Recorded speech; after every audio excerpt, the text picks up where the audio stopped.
Jadi saya nak sebut sikit lah. Ni yang agak menarik sikit. Ini adalah ceramah seorang hamba Allah yang hafaz Quran dalam televisyen. Dia buta tuan-tuan, tapi dia hafaz Quran. Kan? Orang buta hafaz Quran 30 juzuk. Kita celak cuma buta perutnya. Kan? Itu yang tak ingat. Dia tak?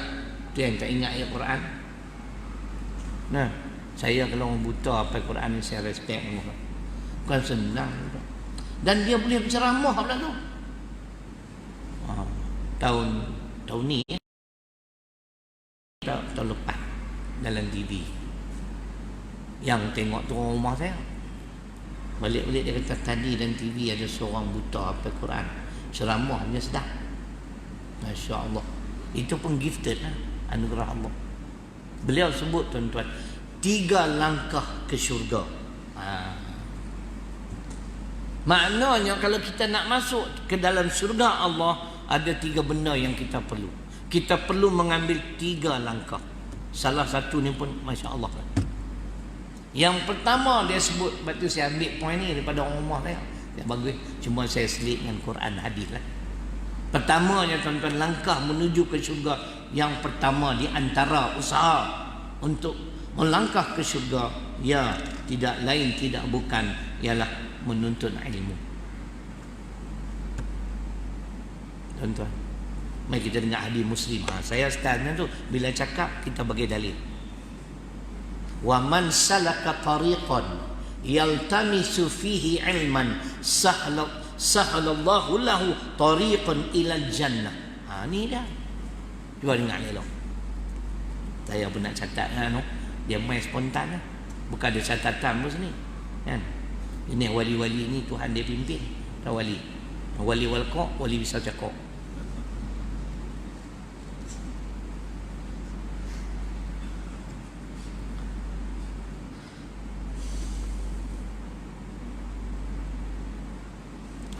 Sesiapa yang menempuh satu jalan,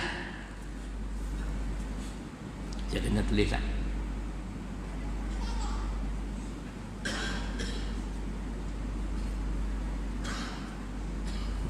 Siapa yang menempuh satu jalan untuk menuntut ilmu agama. Saya ingat hadis ni sering dibaca oleh almarhum Tuan Guru Haji Saleh Musa. Tak tahulah tuan-tuan kenal ke tak? Kenal? Tuan Guru Haji Saleh Musa tak kenal? Tuan Guru Haji Syarilu? Duk cakap kat hampa lah ni. Awak nampak apa nama gelas ni berabuk ni? Ni zaman Tok Nadok ni apa? Ada dia ada wak-wak bukan. Tuan-tuan, kita nak makan minum pun kena ambil kira kan, tahu langgah kan. Itu sekali jadi buta pun. Ayat Quran tak ingat, hadis tak ingat, tahu main bubur lah. Saya tengok dia pelik-pelik dia tak mau. Bukan saya baru amal sehari dua, banyak tahun dah, puluhan tahun dah. Ya?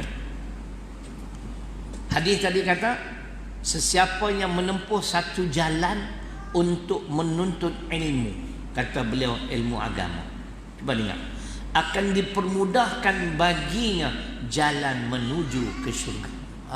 Apa maksud hadis ni tuan-tuan? Yang ni kena tengok syarah pula. Maksudnya macam ni. Malam ni mungkin ada di depan saya ni orang yang tak berapa nak faham Islam. Tiba-tiba ustaz main malam ni dia hurai tentang Islam. Benda yang wajib kita buat, benda yang haram tak boleh buat. Kemungkinan kebetulan ustaz sebut benda yang haram yang dia duk buat selama ni. Kan? Ustaz sebut-sebut, dia pun tengok. Macam kata kat aku pun. Kan? Tapi dia berlapang dada. Kemudian bila dia yakin dengan apa yang ustaz sebut tadi, dia melakukan perubahan. Benda haram tu dia tak amal dah. Kalau dia mati, syurga. Tu maksudnya. Tu tentu ilmu dia masuk syurga. Faham tak? Tapi kalau dengar masuk telinga kanan, keluar telinga kiri, itu jengkreng namanya. Ya, tak terpakai. Nah, Ustaz ni dia main kata kurang. Bulan depan tak main dah. Saya ada sebut tuan-tuan. Dalam surah Az-Zumar, surah ke-39 ayat 22. Syarat Islam nak masuk ke dalam jiwa ialah berlapang dada. Walaupun kena kepala kita, benda tu betul kita buat terima. Ustaz mana kena tuan-tuan. Tuan Haji buat kerja apa, Pak Haji saya tahu. Tapi ustaz sebut kebetulan kita dok buat kerja tu, kerja tak senonoh tu. Afaman syarahallahu sadrahu lil Islam fa huwa ala nurin min rabbih. Tu dalil. Allah kata, apakah sama orang-orang yang melapangkan dadanya untuk menerima Islam, lalu Allah campakkan cahaya nur ke dalam hatinya, tak sama dengan orang yang menyempitkan dada. Sebab tu siapa sempitkan dada, dengar kena kepala dia tak mau main dah, sampai bila lah tak faham Islam. Tu yang kata 3 langkah menuju ke syurga. Pertama, langkah pertama ialah menuntut ilmu. Saya bagi dalil hadis tadi.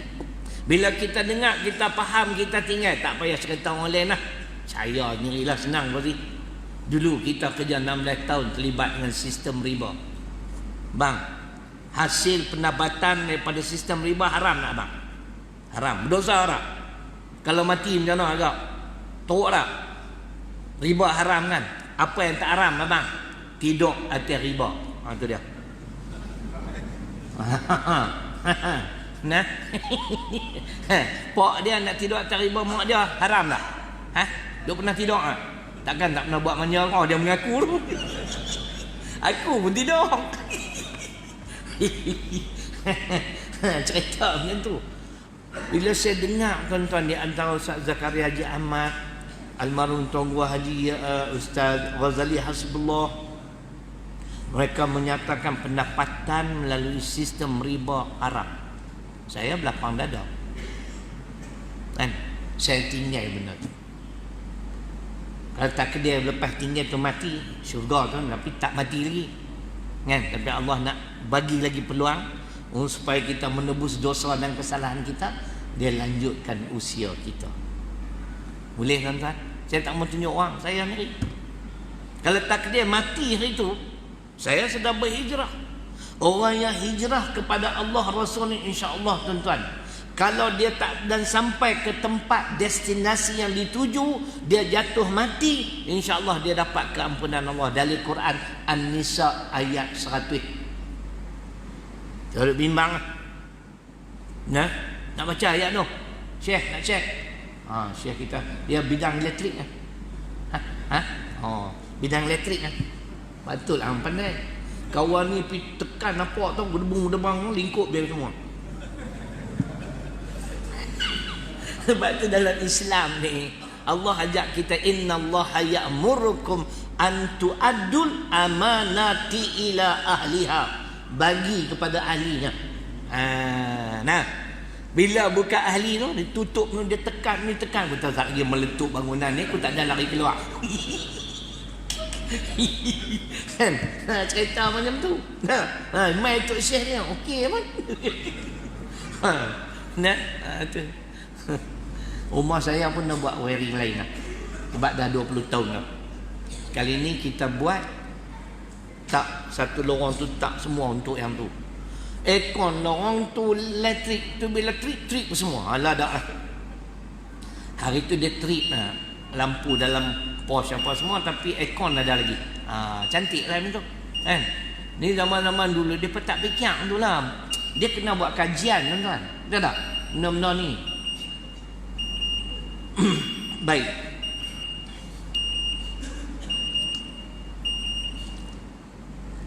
Jadi ringkas cerita tadilah menuntut ilmu. Bila kita menuntut ilmu, syaratnya juga ialah belapang dada.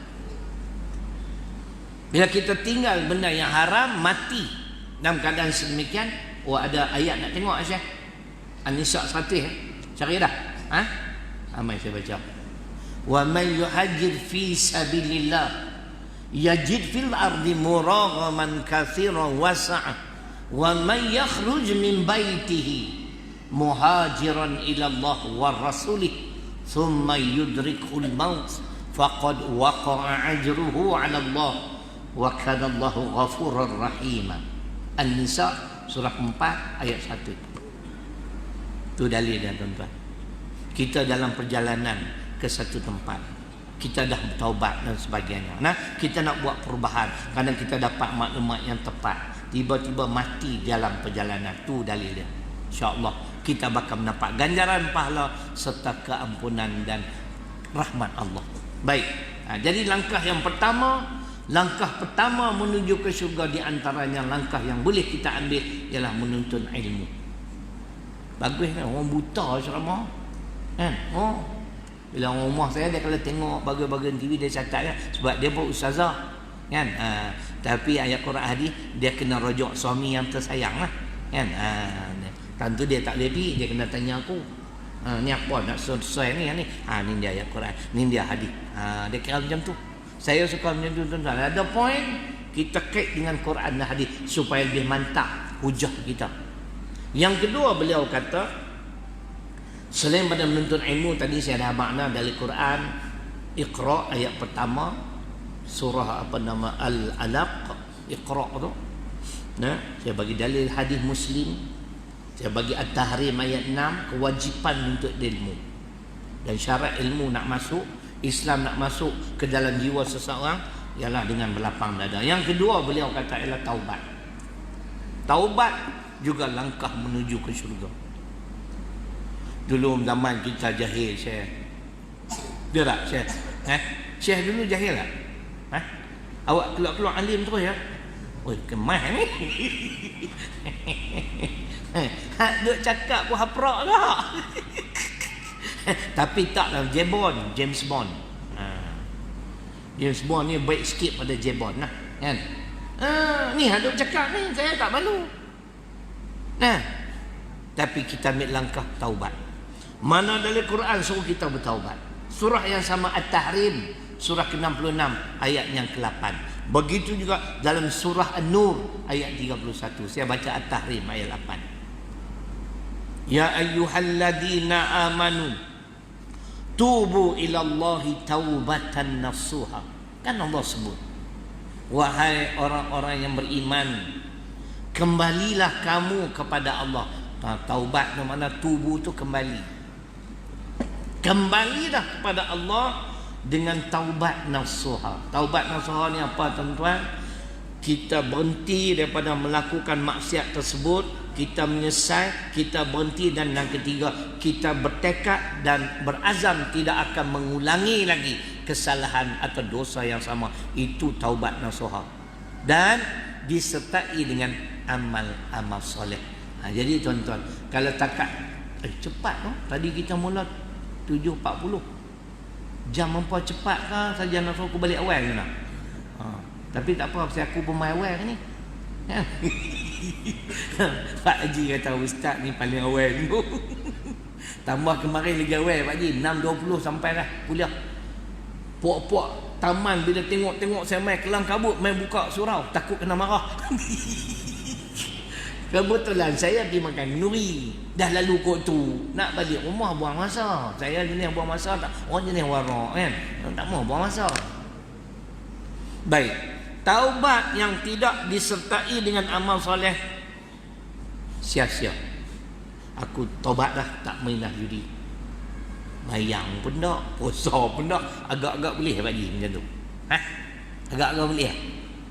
Tuan terima tak? Tuan terima tak ni? Awak nak mau jawab ni? Kenapa jawab sekali lagi? Aku tanya surah apa, jam pula. Ali Imran 89 ni dalil. Taubat nasuha ataupun taubat wajib disertai dengan amalan. Kalau tidak, tak terima. Ali Imran ayat 89. Illal ladzina tabu min ba'di dzalik wa aslahu. Itu Tuhan sebut, fa innallaha ghafurur rahim. Allah sebut kecuali orang-orang yang bertaubat. Setelah daripada itu mereka beramal. Wa aslahu, mereka memperbaiki amal-amal. Dulu tak pernah semayang, la semayang. Dulu tak puasa, la puasa. Dulu tak pernah dengar majlis ilmu, la mai dengar majlis ilmu. Tu baru betul.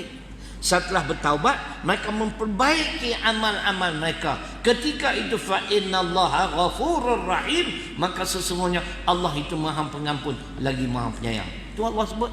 Allah akan nampung, Allah akan bagi rahmat kepada orang yang bertaubat yang disusuli dengan amal-amal soleh. Masya Allah. Jadi langkah yang kedua untuk masuk syurga Allah ialah taubat. Cuma saya tak baca ayat lagi satu. Itulah An-Nur tu Tuhan sebut orang yang bertaubat itu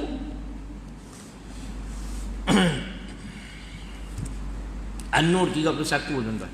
Surah ke-24 ayat 31. Saya tak apa ingat ayat ni.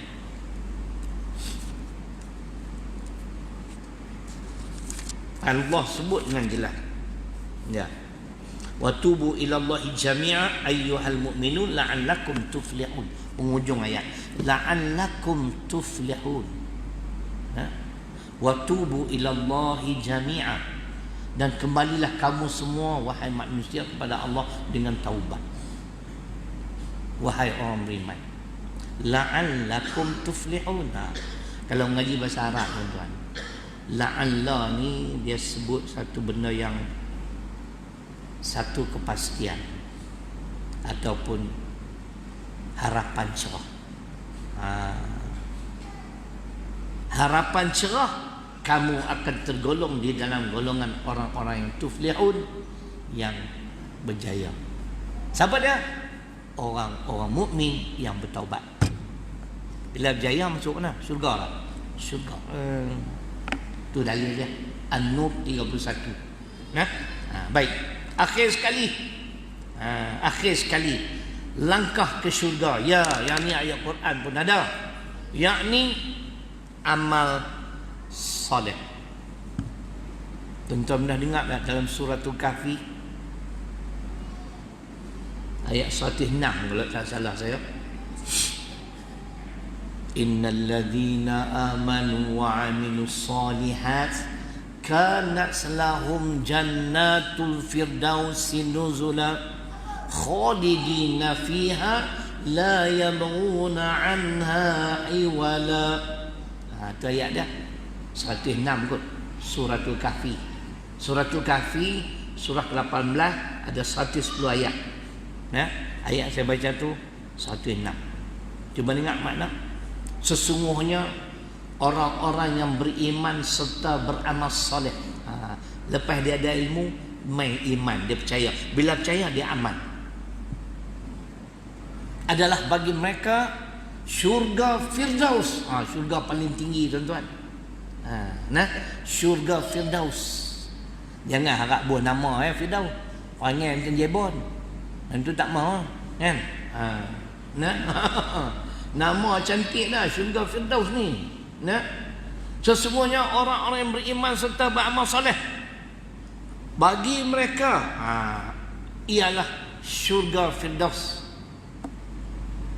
dan mereka kekal di dalamnya selama-lamanya, dan mereka tidak ingin keluar lagi. Masya Allah.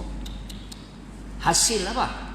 Hasil amal soleh. Nanti mungkin ke depan ni saya akan bahas buah amal soleh.